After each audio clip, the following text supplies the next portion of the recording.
মাদুরাই, যাকে বলা হয় দক্ষিণের কাশী অথবা আরেক নাম দক্ষিণ ভারতের মন্দির শহর। চেন্নাই এবং কোয়েম্বাটুরের পরে তামিলনাড়ুর তৃতীয় বৃহত্তম এই শহরটির ইতিহাস ২৫০০ বছরেরও বেশি পুরনো। তামিল সংস্কৃতির পীঠস্থান এই মাদুরাই শহরের বিখ্যাত মীনাক্ষী আম্মা টেম্পল। তাছাড়াও এখানে রয়েছে ছোট বড় আরও অনেক অসংখ্য হিন্দু দেবদেবীর মন্দির। মন্দির ছাড়াও এই শহরে রয়েছে গান্ধী মিউজিয়াম এবং নায়াক প্যালেসের মতো ঐতিহাসিক স্থাপত্য নিদর্শন। গত ৮ই ফেব্রুয়ারি একটা উইকেন্ডে আমি ব্যাঙ্গালোর থেকে মাদুরাইতে গিয়েছিলাম এই ঐতিহাসিক শহরের দর্শনীয় স্থানগুলি ঘুরে দেখতে, আর সেই অভিজ্ঞতাই তুলে ধরব এই ভিডিওতে আপনাদের সামনে। আপনারা যারা কলকাতার থেকে সরাসরি মাদুরাই আসবেন তারা কিন্তু আমার মতো করবেন না। কলকাতার থেকে সরাসরি ট্রেন আছে মাদুরাইয়ের জন্য। ট্রেনের লিস্ট আমি ডেসক্রিপশন বক্সে দিয়ে দিচ্ছি। অল্টারনেটিভলি আপনারা চেন্নাই এসে সেখান থেকেও মাদুরাই আসতে পারেন। আমি যে রুটে যাচ্ছি ব্যাঙ্গালোর থেকে মাদুরাইয়ের দূরত্ব হচ্ছে সড়কপথে 450 কিলোমিটার। রাত 10টায় ব্যাঙ্গালোর থেকে বাস ছেড়েছে, পৌঁছবে গিয়ে পরের দিন আগামীকাল সকাল 6:20। চলুন তাহলে দেখা হচ্ছে একদম মাদুরাই পৌঁছে। প্রত্যেকবারের মতো এবারেও কেএসআরটিসির ভলভো তার নির্ধারিত সময় থেকে 1 ঘন্টা পরে আমাকে পৌঁছে দেয় মাদুরাইয়ের পেরিয়ার বাস স্ট্যান্ডে। বাস আমাকে এখানে নিয়ে পৌঁছয় সকালবেলা 8টার সময়, 6:20 পৌঁছানোর কথা ছিল। সেখানে এসে আমি আমার হোটেলে চেক ইন করি। স্টেশনের কাছেই একটা হোটেল নিয়েছে। আসলে এই যে বাস স্ট্যান্ডটা না, এই বাস স্ট্যান্ডটা পেরিয়ার বাস স্ট্যান্ড নয়, মানে মাদুরাইয়ের যে মেইন বাস স্ট্যান্ড অনেকটা দূরে। তো অটো নিয়ে আমাকে হোটেলে আসতে হয়। হোটেলটা একদম স্টেশনের কাছে। এসেই আমি আগে ফ্রেশ আপ হয়ে বেরিয়ে পড়েছি। দেখুন, মাদুরাই হলো সিটি অফ টেম্পলস, দক্ষিণের কাশী যাকে বলে। এখানে ম্যাক্সিমাম সাইট সিন কিন্তু মন্দির কেন্দ্রিক, এবং সমস্যা হচ্ছে এই সমস্ত মন্দিরগুলো সকাল মানে বেলা 12টা থেকে বিকেল 4টে পর্যন্ত বন্ধ থাকে। এখন বাজে 9:30। আমি যা স্নান করে বেরিয়ে পড়েছি। প্রথমে যাবো এখানকার সব থেকে ফেমাস মীনাক্ষী আম্মা টেম্পল। এখানে গিয়ে ওখানে দর্শন করে তারপরে অন্যান্য টেম্পলে যাব। হোটেলটা আমি ফিরে এসে তারপরে আপনাদের দেখাবো। চলুন যাওয়া যাক মীনাক্ষী আম্মা টেম্পল। মাদুরাইয়ের এই মীনাক্ষী মন্দিরে দেবী পার্বতী মীনাক্ষী রূপে এবং ভগবান শিব সুন্দরেশ্বর রূপে পূজিত হন। 14 একর জমির ওপর বিস্তৃত এই মন্দিরে 4টি টাওয়ার আছে, নর্থ, সাউথ, ইস্ট এবং ওয়েস্ট, এন্ট্রি বা এক্সিটের জন্য। এসে গেছি আমাদের আজকের প্রথম সাইট সিন এবং মাদুরাইয়ের মেইন অ্যাট্রাকশন মীনাক্ষী আম্মা টেম্পল। এখানে কিন্তু মীনাক্ষী আম্মা হচ্ছেন দেবী পার্বতী অর্থাৎ দেবী দুর্গারই একটা রূপ। তারই মন্দির। এখানে মন্দিরটাতে মনে হয় কিছু কনস্ট্রাকশন চলছে, রিনোভেশন চলছে, সেই জন্য মানে মন্দিরটাকে মানে বাইরের দিকটা পুরো ঢাকা একদম কাপড় দিয়ে। এখানে আপনারা ঢুকবেন, একটা কথা মনে রাখবেন, আপনারা কিন্তু এখানে অটো নিয়েও সাইট সিন করতে পারেন। আমার কাছে একদিন সময়, আমাকে ম্যাক্সিমামটা কভার করতে হবে, আপনাদেরও দেখাতে হবে, সেই জন্য কিন্তু আমি গাড়ি নিয়ে নিয়েছি।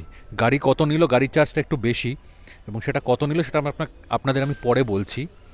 এবার আমাকে যেমন ড্রাইভার সাহেব বলে দিলেন আপনি ইস্ট গেট দিয়ে ঢুকুন, আবার ইস্ট গেট দিয়ে এক্সিট করে আসবেন, করে এসে এই ফায়ার স্টেশন, এটা হচ্ছে এখানকার ল্যান্ডমার্ক, সেখানে এসে আমাকে ওয়েট করতে বললেন। এবার আমি যতদূর জানি এর ভেতরে কিন্তু একটা সার্টেন পয়েন্টের পরে কিন্তু কোনো রকম মোবাইলস, ক্যামেরা এগুলো কিন্তু অ্যালাউড না, আমাকে জমা রেখে যেতে হবে। চলুন যাওয়া যাক। পুরাণ মতে দেবরাজ ইন্দ্র এই মন্দির চত্বরের ভেতরে একটি পুকুর থেকে একটি সোনার পদ্ম আবিষ্কার করেন এবং এখানে একটি শিবলিঙ্গ নির্মাণ করেন। সেইখান থেকে এই শহরের নাম হয়েছে মাদুরাই, যার অর্থ হল সুইট নেকটার। মন্দিরের মূল প্রবেশদ্বারের পাশে আপনাকে ইলেকট্রনিক ডিভাইসেস এবং জুতো জমা করে মন্দিরের ভেতরে ঢুকতে হবে। আর এই হলো মন্দিরের টাইমিংস। ভিডিওটা পজ করে একবার চেক করে নিতে পারেন। দর্শনের জন্য ফ্রি এবং 100 টাকার পেইড দর্শন দুরকমেরই ব্যবস্থা আছে। মীনাক্ষী মাতা এবং সুন্দরেশ্বর দর্শন করে বেরোতে আপনার 45 মিনিট থেকে 1 ঘন্টা মতো সময় লাগবে। আমি ঢুকেছিলাম ঠিক 10টার সময় ইস্ট টাওয়ার দিয়ে। আমি বেরোলাম এখন 11টা 5। কোনো স্পেশাল তেওহার না থাকলে পরে কিন্তু অসুবিধা হবে না। আমার পেছনে যেটা দেখতে পাচ্ছেন সেটা হচ্ছে এখানকার শু স্ট্যান্ড, ফ্রিতে আপনি জুতো রাখতে পারবেন, plus mobile, camera, digital watch কিচ্ছু নিতে পারবে না, সব জমা করে দিতে হবে। আমার যেমন 2টো মোবাইল ছিল, আমার একটা ডিজিটাল ওয়াচ প্লাস আমার এই ক্যামেরা, এর জন্য আমার তাই 20 টাকা নিয়ে রেখে দিয়েছিলেন। ভেতরে আপনি যদি ক্যাশ ক্যারি করবেন, ভেতরে আপনি স্পেশাল দর্শন করতে পারেন 100 টাকা বা 50 টাকা দিয়ে, বাট আমি ফ্রি দর্শন করেছিলাম। স্পেশাল দর্শন হলে তো তাড়াতাড়ি হতো। মন্দিরটা কিন্তু বিশাল বড়, একটা কথা বলতে পারি, বিশাল বড় মন্দির কিন্তু এটা। মন্দিরের যে অ্যাকচুয়ালস, মানে মন্দিরটা এমনভাবেই না, আপনি বাইরে থেকে অ্যাকচুয়াল মন্দিরটার কিন্তু কোনো ফটোগ্রাফ বা ভিডিওগ্রাফ কিন্তু পাবেন না। এটাই হচ্ছে সবচেয়ে মজার কথা। আমি দেখছিলাম, কারণ এই আমার পেছনেই হচ্ছে মন্দিরের ইস্ট গেটের মেন এন্ট্রি। এই যে এন্ট্রিটা দেখছেন, এটা হচ্ছে মেন এন্ট্রি। এই এন্ট্রিতে এখান দিয়ে আমি ঢুকেছিলাম, কিন্তু মেইন যে মন্দিরটা এখানে, মানে সেটা অনেকটা ভেতরে। লোকজন আছে কিন্তু অনেকটা হাঁটতে হয় ভেতরে, বাট বিশাল বড় এরিয়া এবং খুব সুশৃঙ্খলভাবে মানুষ কিন্তু দর্শন করছে, কোনো অসুবিধা হচ্ছে না। এই যে গেটটা দেখছেন, ইস্ট গেট, একদম যদি মানে নাক বরাবর আপনি সোজা চলে যান, তাহলে কিন্তু গর্ভগৃহে যেখানে মীনাক্ষী মাতা বসে আছেন তার টেম্পলটা আপনি পেয়ে যাবেন। কিন্তু এটা আপনাকে ভিতরে গিয়ে অনেকটা জায়গাতে অনেকটা ঘুরিয়ে নিয়ে যাবে। তাছাড়াও এখানে আছেন মহাদেব শিব, যিনি এখানে সুন্দরেশ্বর নামে পূজিত হন। প্লাস আরেকটা আছে 1000 পিলার্সওয়ালা একটা মন্দির, সেটার এন্ট্রি ফি কিন্তু আলাদা। মানে আপনি যদি চেষ্টা করবেন, এবার আমি আপনাদের বললাম যেমন সকালে ঢোকার মুখেই, মানে মন্দিরে ঢোকার মুখে যে আপনাদের টাইমিংটা দেখালাম, মাঝখানে কিন্তু 12টা থেকে 4:30 মন্দিরগুলো বন্ধ থাকে। সুতরাং চেষ্টা করবেন যদি তাড়াতাড়ি এবং ভালোভাবে দর্শন করতে চান, যত সকাল সকাল হয় দর্শনটা করে নেবেন। আমি সেই উদ্দেশ্যেই এসেছিলাম। এক তো বাস লেট করলো, তারপরে আবার হোটেলওয়ালা চেক ইন দিতে একটু দেরি করলো, সেই জন্য আমার একটু অসুবিধা হয়ে গেল।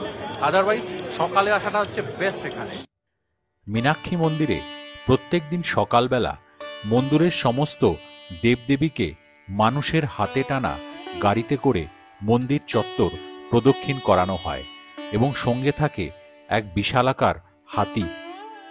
ভক্তরা বিশ্বাস করেন শিব পার্বতী প্রত্যেক দিন মন্দির চত্বর প্রদক্ষিণ করে নিশ্চিত করতে চান যে তার ভক্তরা ভালো আছেন এবং সুস্থ আছেন, এবং তাদের দুহাত ভরে আশীর্বাদ করেন।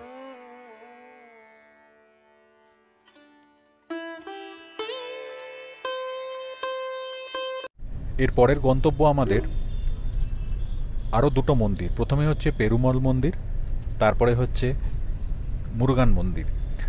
এবার বলি, এই যে মীনাক্ষী মন্দির, মীনাক্ষী মন্দিরে শিব পার্বতী আছেন। পেরুমাল হচ্ছেন শ্রী ভগবান বিষ্ণু, বলা হয় পার্বতী মানে দুর্গা মাতার ভাই, তার মন্দির। আর তারপরে আছে মুরুগান। মুরুগান মানে হচ্ছে আমরা যাকে বলি কার্তিক, মানে মা দুর্গার ছেলে। এই হলো এখানকার 4টে মানে মেইন মন্দির। এখন প্রথমে যাব হচ্ছে পেরুমল মন্দির, তারপরে যাব হচ্ছে কার্তিক ভগবানের মন্দির। তারপরে বাকি আরও 2টো সাইট সিন আছে, সেটা গিয়ে বলছি। আগে চলুন পরের মন্দিরে যাওয়া যাক।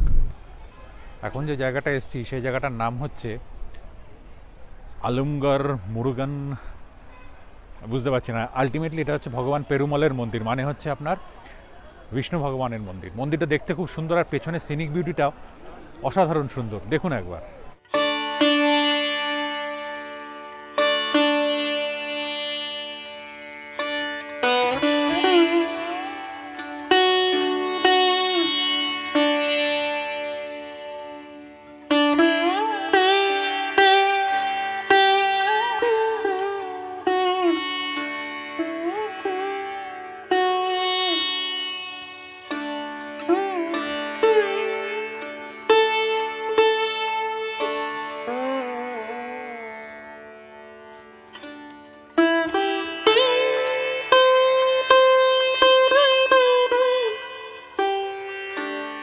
মাতা মীনাক্ষী প্রসন্ন হলে পরে মনে হয় ভগবান শ্রী পেরুমল আমার প্রতি প্রসন্ন নন। ড্রাইভার সাহেব বললেন 12:30, কিন্তু আমি যেহেতু 12:05-10 পৌঁছেছি, মেইন দরজা বন্ধ হয়ে গেছে। এখানে মোটামুটি এখানকার সবচেয়ে ভালো পার্টটা হচ্ছে এখানকার সিনিক বিউটিটা। আমি আপনাদের ভালো করে দেখাচ্ছি। এখানে মোটামুটি ফ্রি দর্শনও করতে পারেন অথবা আপনারা পেইড দর্শনও করতে পারেন। কিন্তু এই মন্দিরটা, এর পেছনে ব্যাকড্রপে যে হিলটা, সেটা খুব সুন্দর। এই হচ্ছে মেইন মন্দির। আর এখানে মোটামুটি পার্কিংয়েরও সুব্যবস্থা আছে। গাড়ি নিয়ে এলে পরে গাড়ি বাইরে পার্ক করে আপনারা চলে আসতে পারেন। এখন মন্দির তো প্রায় বন্ধই হয়ে গেছে, তবে এখানকার এর ওপর আরেকটা মন্দির আছে, এই যে পাহাড় আছে পেছনে, পেছনে হচ্ছে পাহাড়, দেখতে পাচ্ছেন কিনা আমি দেখাচ্ছি, পেছনে পাহাড় আছে, পাহাড়ের উপরে উঠলে পরে আছে মুরুগান মানে কার্তিকের মন্দির। আজকে ফেব্রুয়ারি মাসের 8 তারিখ, তামিলনাড়ুতে কিন্তু ভালো রকম গরম আছে। দেখুন আমি একটা জাস্ট হাফ স্লিভ না, একটা টি শার্ট পরে আমি ঘুরে বেড়াচ্ছি, তাতেও আমার প্রচণ্ড গরম লাগছে। কিন্তু আমি বেশ খানিকটা উপরে উঠে এসেছি, তাতেও কিন্তু টেম্পারেচার কমছে না। এখানে প্রচুর স্কুলের বাচ্চা কাচ্চা এসছে, দেখুন দুদিকেই প্রচুর স্কুলের বাচ্চা কাচ্চা এসছে। আজকে আসলে শনিবার তো ছুটির দিন। এই সামনেই হচ্ছে এক্সিট গেট। এবার এই টেম্পলটার আসল নামটা আপনাদের দেখে নেব, বাইরে লেখা আছে খুব সম্ভবত, আপনারা উচ্চারণ করে আমাকে একটু বলে দেবেন যে এটার মানেটা কি, মানে কিভাবে উচ্চারণ করতে। আমি কিন্তু পারিনি, এটুকু বুঝতে পেরেছি পেরুমল অর্থাৎ ভগবান বিষ্ণুর মন্দির, যদিও ঠাকুর এবার আমায় দেখা দিলেন না। পেরুমল মন্দিরে ভগবানের সাক্ষাৎ না পেয়ে আমরা পৌঁছে গেলাম পাহাড়ের ওপরে মুরুগান টেম্পল। এই মন্দিরটি প্রত্যেক দিন সন্ধে 6টা পর্যন্ত খোলা থাকে।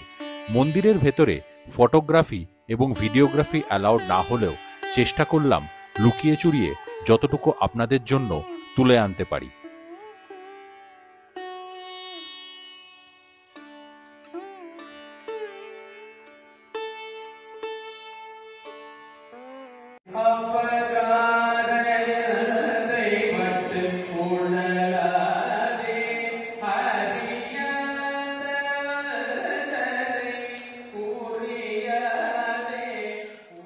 এই যে আমার পেছনে দেখছেন, এটাই হচ্ছে মুরুগান টেম্পল। ভেতরে আমি গিয়েছিলাম, এখানে স্পিড দর্শন আছে। এবার আমি স্পিড দর্শন কাটলাম 100 টাকা, একদম 2 মিনিটের মধ্যে দর্শন হয়ে গেল। এমনি নর্মাল দর্শনও করতে পারেন, বেশিক্ষণ টাইম লাগবে না।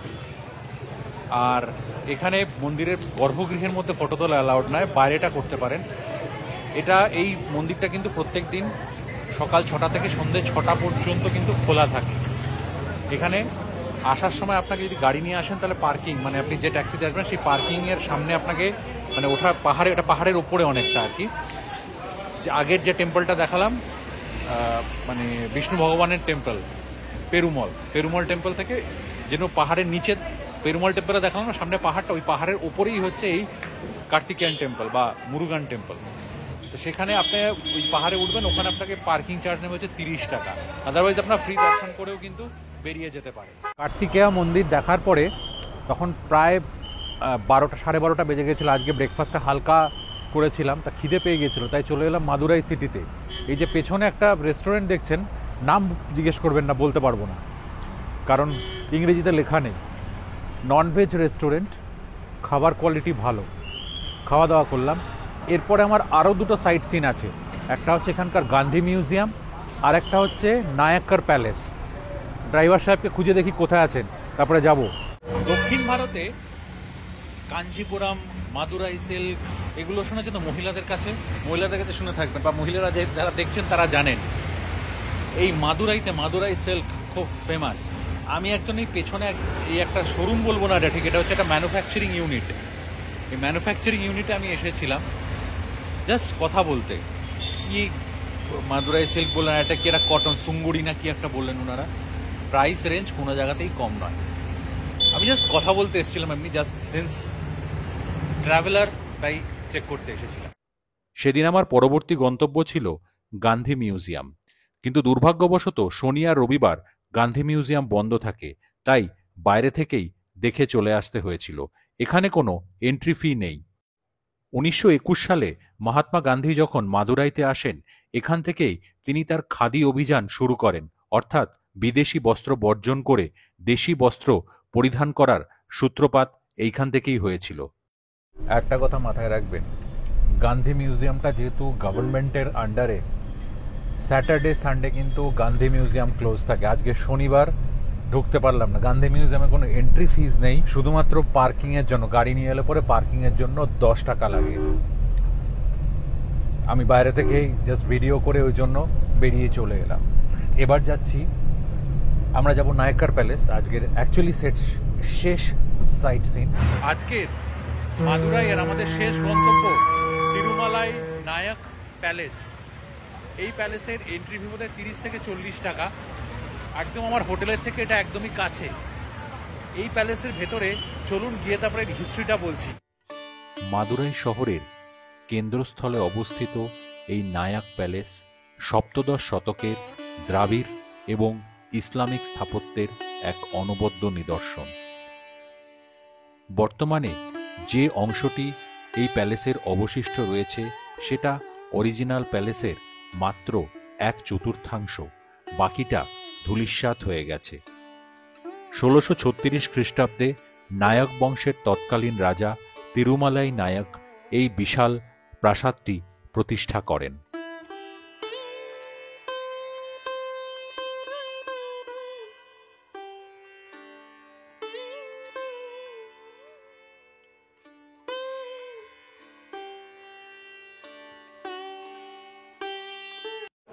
এন্ট্রি ফি হচ্ছে বাচ্চাদের জন্য 5 টাকা এবং ইন্ডিয়ান বড়দের জন্য হচ্ছে 10 টাকা।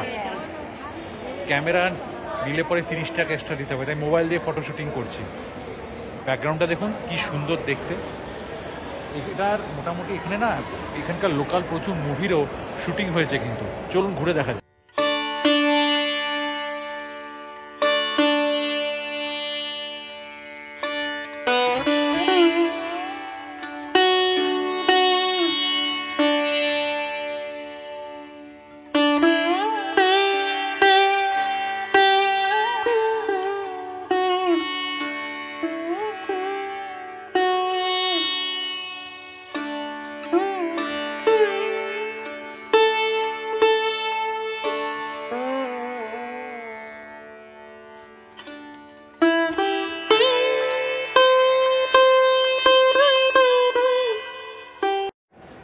অসাধারণ কাজ দেখেছেন আপনি। ক্যামেরাতে কতটা আপনাদের দেখাতে পারছি জানি না, তবে একটা কথা বলতে পারি, এই যে বড় বড় থাম আর এই যে ওপরে দেওয়ালের ওপর যে কারুকাজগুলো করেছে না, এত সুন্দর কাজ, এত সুন্দর কাজ নিজের চোখে না দেখলে বিশ্বাস করা যায় না। দক্ষিণ ভারতের এই সংস্কৃতিটা, এই যে কোনো আর্কিটেকচারের ওপরে পাথর খোদাই করে কাজ, মীনাক্ষী মন্দিরেও তাই, এখানেও তাই, মানে সব জায়গাতে দেখলাম। মীনাক্ষী মন্দির, আমার পেরুমল মন্দির, কার্তিক মন্দির, সব জায়গাতে কিন্তু একটা জিনিস দেখলাম, মন্দিরগুলো স্টাইল তো সাউথ ইন্ডিয়ান স্টাইল, এবং প্রত্যেকটার মধ্যে কিন্তু খোদাই করে হয় রামায়ণ, মহাভারত বা পৌরাণিক কোনো কাহিনীকে পাথরের ওপর খোদাই করে তার উপর কালার করে করা আছে। আর এগুলো একটাও নতুন নয়, এগুলো বহু পুরনো মন্দির, স্বাধীনতারও বহু আগের মন্দির। স্বাধীনতা কি হয়তো, মানে মীনাক্ষী মন্দির তো বহুকালের পুরনো মন্দির। সো আমি এই আর্কিটেকচারগুলো কিন্তু আপনারা দক্ষিণ ভারতে না হলে কিন্তু মিস করবেন, সত্যি কথা বলছি, মিস করবেন।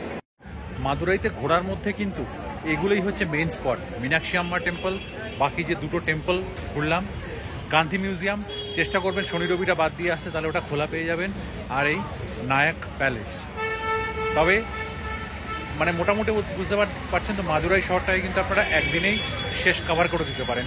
তবে যেটা বললাম, সব মন্দিরগুলোকে টাইমে দর্শন করার জন্য আর্লি মর্নিং বেরোবেন, না হলে আমার ক্ষেত্রে যেটা হয়েছে যে বিষ্ণু মন্দির, পেরুমল মন্দির, যেটা 12টার সময় বন্ধ হয়ে গেছে, আমি যেতে পারিনি। সুতরাং যত তাড়াতাড়ি বেরোবেন ততই ম্যাক্সিমাম কভার করতে পারবেন। দেখুন এখন বাজে মাত্র 3টে, আমার কিন্তু সমস্ত সাইট সিন শেষ। এর বাইরে কিন্তু মাদুরাইতে বিশেষ কিছু নেই। তবে ভিডিওটা এখানে পজ করবেন না বা ছেড়ে চলে যাবেন না। আমি আপনাদের আমার হোটেলটা দেখাবো, আর বেশি কিছু ইম্পর্টেন্ট ইনফরমেশন দেবো আপনাদের। সুতরাং অনুরোধ থাকবে ভিডিওটায় জুড়ে থাকুন। এবার একদিনে মাদুরাইতে স্টের জন্য আমি বেছে নিয়েছিলাম hotel lotus. Madurai junction station থেকে মাত্র 500 মিটার দূরে অবস্থিত এই বাজেট হোটেলটি ব্যাচেলার এবং ফ্যামিলি অ্যাকোমোডেশনের জন্য যথেষ্ট ভালো অপশন। আমি হোটেলের সঙ্গে সরাসরি যোগাযোগ করে বুকিং করেছিলাম, যদিও আপনারা মেক মাই ট্রিপ বা গোয়া আইবিবো থেকেও এই হোটেলটা বুক করতে পারেন। চলুন তাহলে এবারে হোটেলের রুম রিভিউটা একবার করে নিই। এবারে আমার রুম নাম্বার হচ্ছে 316। এইখান দিয়ে এন্ট্রি করলে রুমটা খুব ছোট, আর এই হলো এখানে দুজন আরামসে শুতে পারে। একটা বড় বেড, তার সঙ্গে কম্বল আছে, দুটো টাওয়েল দিয়েছে। এদিকে মোটামুটি আমি আমার জিনিসপত্র রেখেছি। এখানে এই একটা বটল বিসলেরি দিয়েছে, এখানে একটা টিভি আছে, এখানে একটা আছে ফুল সাইজ মিরার, ফল সিলিং লাগানো, এসি প্লাস ফ্যান, আর যা যা নর্মাল মডারেট ডেকোরেশন করা আছে। এটা একটা জানলা, মানে এদিকে এটা বন্ধ বলে খুলে লাভ নেই। আর এটা হলো ওয়াশরুম, ওয়াশরুমটাও ছিমছাম, ভেতরে কমোড আছে। টয়লেট রেজের মধ্যে এনারা দিয়েছেন হচ্ছে ডেন্টাল কিট, তার সঙ্গে আচ্ছা ডেন্টাল কিটের সঙ্গে আবার এদিকে আরেকটা আবার এক্সট্রা টুথ ব্রাশ, এটা সাবান আর এটা শ্যাম্পু। তাছাড়া ওখানে সামনে একটা চিরুনিও দিয়েছে। এই হোটেলটা আমি গুগল থেকে সরাসরি এনাদের ফোন করে আমি বুক করেছিলাম। এক রাতের জন্য উইদাউট ব্রেকফাস্ট, উইদাউট জিএসটি আমার থেকে এনারা নিচ্ছেন 2600 টাকা। এই হোটেলটার প্লাস পয়েন্ট হচ্ছে হোটেলটা একদম stone throwing distance from station, এবং মীনাক্ষী টেম্পল থেকে, এখান থেকে হেঁটে মীনাক্ষী টেম্পল আপনি 10 মিনিটে পৌঁছে যাবেন। এবং এটা আমি আপনাদের রিকোয়েস্ট করব, যারা আপনারা মাদুরাইতে আসবেন ও মাদুরাইতে থাকার প্ল্যান করবেন, তারা কিন্তু এই জায়গার মধ্যেই, মানে নিয়ার অ্যাবাউট স্টেশন আপনারা থাকার চেষ্টা করবেন। এক তো ট্রানজিট পয়েন্টের কাছাকাছি হবে, আর দ্বিতীয় কথা হচ্ছে মেন মীনাক্ষী টেম্পল এখান থেকে খুব কাছে হবে, প্লাস যে কোনো অ্যাট্রাকশন পয়েন্ট এখান থেকে কাছাকাছি হবে। আমার কারণ হচ্ছে আমি কালকে সকালে এখান থেকে বন্দে ভারত এক্সপ্রেস ধরে আমি ব্যাঙ্গালোর ফিরে যাব, ওই জন্যেই এত সকালে, আর ট্রেনটা হচ্ছে ভোরবেলা 5:15-তে। ওই জন্য আমি এমন একটা হোটেল নিয়েছি যেটা স্টেশন থেকে একদম কাছে। সকালবেলা উঠে যাতে আমায় কিছু জন্য ওয়েট করতে না হয়, আমি যাতে হেঁটেই চলে যেতে পারি। আমি এই যে হোটেলটাতে আছে আমার পেছনে লোটাস, এর কিন্তু কোনো ইনহাউস রেস্টুরেন্ট নেই। হয় আপনাকে রুম সার্ভিস, মানে আপনি কাউকে ডাকতে পারেন, তারা বাইরে থেকে খাবার এনে দেবে আপনাকে, অথবা আপনি সুইগি জোম্যাটো করে আনাতে পারেন। তো এখানেও আমি একজন বাঙালিকে পেয়ে গেছি। এখন আমার তো সাইট সিন হয়ে গেছে, হোটেলে ফিরে জাস্ট ঘন্টাখানেক একটু রেস্ট নিয়ে আমি আবার বেরিয়ে পড়েছি। দেখার উদ্দেশ্য হচ্ছে, এটা হচ্ছে একদম রেল স্টেশনের কাছে, যেটা আমাকে বলা হয়েছে, কিন্তু আমি রেল স্টেশনটা এখনও চাক্ষুষ করিনি, সেটা দেখতে যাচ্ছি। কারণ কালকে সকালে 5:15-এ আমার ট্রেন, সেক্ষেত্রে আমার স্টেশনটা কতটা দূর সেটা অনুমান করাটা বা সেটার একটা আইডিয়া থাকাটা খুব দরকার। সেই জন্যই হেঁটে হেঁটে দেখছি। আমি যে হোটেলে আছি, হোটেল লোটাস, হোটেলটা কিন্তু এমনিতে নির্ঝঞ্ঝাট ভালো হোটেল, বাজেট কিন্তু ভালো হোটেল। আর দেখুন, মাদুরাইতে আপনারা একদিন কি ম্যাক্সিমাম 2 দিন থাকবেন, তাই তো তার জন্য কিন্তু এই হোটেলটা খুব ভালো অপশান। আমি হোটেলের কন্ট্যাক্ট ডিটেলস ভিডিও ডেসক্রিপশানে দিয়ে দিচ্ছি। এই হোটেলটা মেক মাই ট্রিপেও আছে, কিন্তু যেটা সমস্যা হয় আর কি, মেক মাই ট্রিপ থেকে আপনি বুক করলে পরে আপনাকে বেলা 12টার আগে কিন্তু আপনাকে রুম দেবে না, কারণ মেক মাই ট্রিপে কিন্তু ওটাই লেখা থাকে। এখানে আমি সরাসরি যেহেতু ফোন করে বুক করেছিলাম, আমার টার্মসটাই ছিল যে 24 আওয়ার্স আমার চেক ইন চেক আউট দরকার। আমি আসবো সকাল 6টার সময়, যদি এসে পৌঁছেছি 8টাতে, তখন আপনি আমাকে দেবেন, পরদিন সকালবেলা 4টের সময় আমি ছেড়ে চলে যাব। তো তাতে ওনারা রাজি হয়েছেন এবং পেয়ে গেছি। রেটও মেক মাই ট্রিপেও যা ছিল এখানেও তাই, এখানে কোনো অ্যাডভান্সও দিতে হয় না, আমি এসে পেমেন্ট করেছিলাম। আর আমি যে গাড়িটা নিয়েছিলাম সারাদিনের জন্য, আমার থেকে নিয়েছে 3000 টাকা প্লাস পার্কিং চার্জ, আর এক্সট্রা 90 টাকা মতো লেগেছে। এবার কেন আপনাদের আমি বললাম যে সাইট সিন শেষ হয়ে যাওয়ার পরে ভিডিওটা আমি কন্টিনিউ করছি, আপনারা দেখবেন। দেখুন, এর আগের সাউথ ইন্ডিয়া সিরিজ আপনাদের আমি কি দেখিয়েছি, আপনাদের আমি দেখিয়েছি হচ্ছে একটা পুরো সার্কিট, কোয়েম্বাটুর, ঈশা যোগা সেন্টার, সেখান থেকে উটি, মাইসোর, শ্রীরঙ্গপট্টনম হয়ে একটা পুরো সার্কিট আপনারা কমপ্লিট করতে পারেন। মাদুরাই কিন্তু এরকম একটা ট্যুরের সার্কিট। মাদুরাইতে আপনারা 1 দিন কি 2 দিন ম্যাক্সিমাম, শুধু মাদুরাই ঘোরার জন্য কেউ আসে না।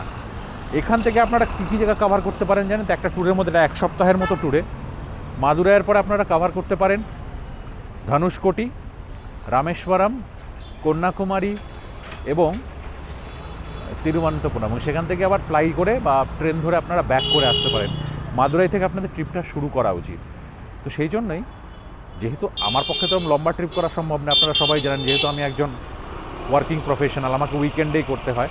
আপনার এই ট্রিপগুলো কিন্তু সরাসরি কলকাতা থেকে করতে পারেন। আপনার ট্রিপটা স্টার্ট করুন হচ্ছে কলকাতা থেকে, সোজা মাদুরাইতে আসুন, মাদুরাই ঘুরুন। তারপরে কি করবেন সেটা বলবো এরপরে যখন এর কানেক্টিং ভিডিওতে হবে। আমি জানি না এর পরের ভিডিওতে আমি ধনুষকোটি বা রামেশ্বরম ওদিকে কোথাও যাবো কি না, সেটা আমি এই মুহূর্তে বলতে পারছি না, ঠিক আছে? আমার চ্যানেলে ভিডিওগুলোর মধ্যে সাউথ ইন্ডিয়া সিরিজ 1 বলে আমি যেটা বানিয়েছি, তার মধ্যে ছিল আগের সিরিজটা। অর্থাৎ ওই কোয়েম্বাটুর হয়ে মাইসোর উটি ওই সিরিজটা। এই সিরিজটা আমি ট্যাগ করব হচ্ছে সাউথ ইন্ডিয়া সিরিজ 2, যার মধ্যে এই পুরো রেঞ্জ পুরোটা থাকবে। এটাই হচ্ছে আমার প্ল্যান। এইটা বলার জন্যই আপনাদের আমি ওয়েট করতে বলেছিলাম। এই ভিডিওতে আশা করি আমি সমস্ত ইনফরমেশান দিয়েছি। যদি ভালো লাগে অবশ্যই ভিডিওটা লাইক করবেন, বন্ধুদের মধ্যে শেয়ার করবেন, আর যদি চ্যানেলে নতুন হন সাবস্ক্রাইব করতে ভুলবেন না কিন্তু। আর আমার ট্রাভেলের রিয়েল টাইম আপডেট পাওয়ার জন্য আমাকে ইনস্টাগ্রামে ফলো করবেন, আমার লিঙ্ক থাকলো ডেসক্রিপশন বক্সে। সবাই খুব ভালো থাকবেন, দেখা হচ্ছে পরবর্তী ভিডিওতে খুব শিগগিরই।